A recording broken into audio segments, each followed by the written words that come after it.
बीडकडून भरधाव वेगात येणाऱ्या अवैध वाळू वाहतूक करणाऱ्या एका हायवा ट्रकने मुरमा फाटा येथे पायी रस्ता ओलांडणाऱ्या एका महिलेला चिरडल्याची धक्कादायक घटना शनिवारी रात्री 11:15 वाजेच्या सुमारास घडली आहे। द्वारकाबाई दादाराव बर्डे असं अपघातामध्ये मृत झालेल्या महिलेचं नाव आहे।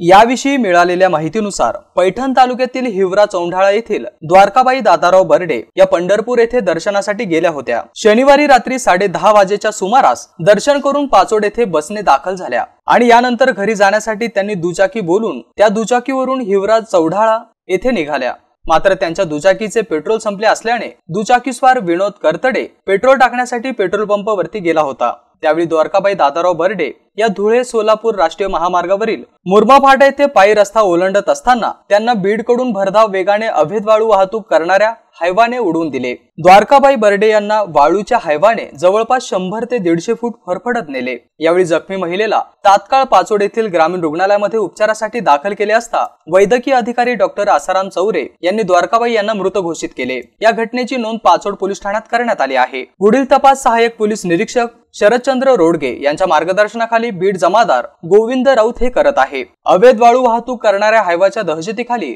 वाहनधारक असल्याचे चित्र पाहायला मिळत आहे। धुळे सोलापूर राष्ट्रीय महामार्गावरती वाळूने भरलेली हायवा वाहने सुसट वेगाने धावतात। शहागड ते छत्रपती संभाजीनगर पर्यंत या वाळू माफियांमुळे 2 ते 3 दिवसाआड अपघात घडत आहे।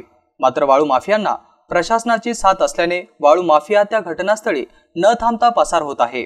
नेमकं प्रशासन हतबल झालं कुठं? शहागड ते छत्रपती संभाजीनगर शहरापर्यंत अंबड पैठण छत्रपती संभाजीनगर हे 3 तालुके येतात।